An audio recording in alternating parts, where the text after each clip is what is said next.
বাংলাদেশ জাতীয় ফুটবল দলের নতুন কোচ কে হচ্ছেন এই প্রশ্নেই এখন সরগরম দেশের ফুটবল অঙ্গন। তবে সবচেয়ে বড় খবর, আলোচনায় থাকা ব্রাজিলিয়ান কোচ রোজারিও মিকেল নিজে সরে দাঁড়িয়েছেন বাংলাদেশের কোচ হওয়া দৌড় থেকে, এমন গুঞ্জনই শোনা যাচ্ছে।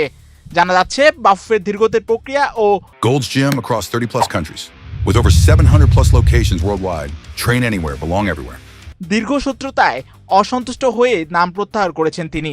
এদিকে শুরুতে প্রায় ৩০০-র বেশি আবেদন জমা পড়লেও এখন শর্টলিস্টে আছেন মাত্র ৫ জন, আর এই তালিকা সব নামই ছিল বিদেশি কোচের। তাদের মধ্যে সবচেয়ে বেশি আলোচনা উঠে এসেছে ওয়েলসের সাবেক কোচ ক্রিস কোলম্যানের নাম, পাশাপাশি ছিলেন মিকেল রোজারিও।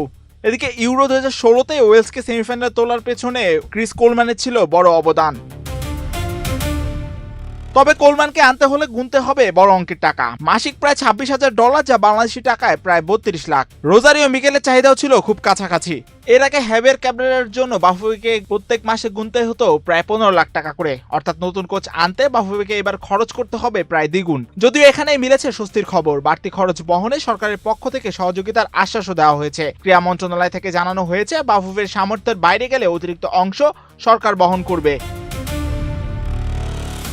ফুটবল বিশ্লেষকদের মতে শুধুমাত্র অতীতে সাফল্য দেখলেই হবে না, দেখতে হবে কোচের বর্তমান ফর্ম, ট্যাকটিক্যাল ফ্লেক্সিবিলিটি এবং দল অনুযায়ী নিজেকে মানিয়ে নেওয়ার ক্ষমতাও। সেই জায়গায় রোজারিও মিকেলকে অনেকে এগিয়ে রেখেছিলেন, কারণ তিনি শুধু ব্রাজিলিয়ান স্টাইলে আটকে থাকেন না, স্কোয়াড অনুযায়ী কৌশল বদলাতেও স্বাচ্ছন্দ্য বোধ করেন। অন্যদিকে ক্রিস কোলম্যানকে নিয়ে রয়েছে মিশ্র প্রতিক্রিয়াও।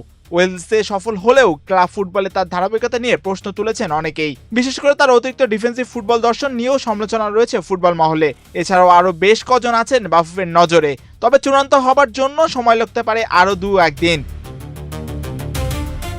সব মিলায় মিকেলের সরে দাঁড়ানো এখন আরো জোরালো হচ্ছে ক্রিস কোলম্যানের সঙ্গে চুক্তির গুঞ্জনও। তবে শেষ পর্যন্ত বাফুফে কাকে বেছে নেয় সেটা এখন বাংলাদেশ ফুটবল ভক্তদের সবচেয়ে বড় অপেক্ষা।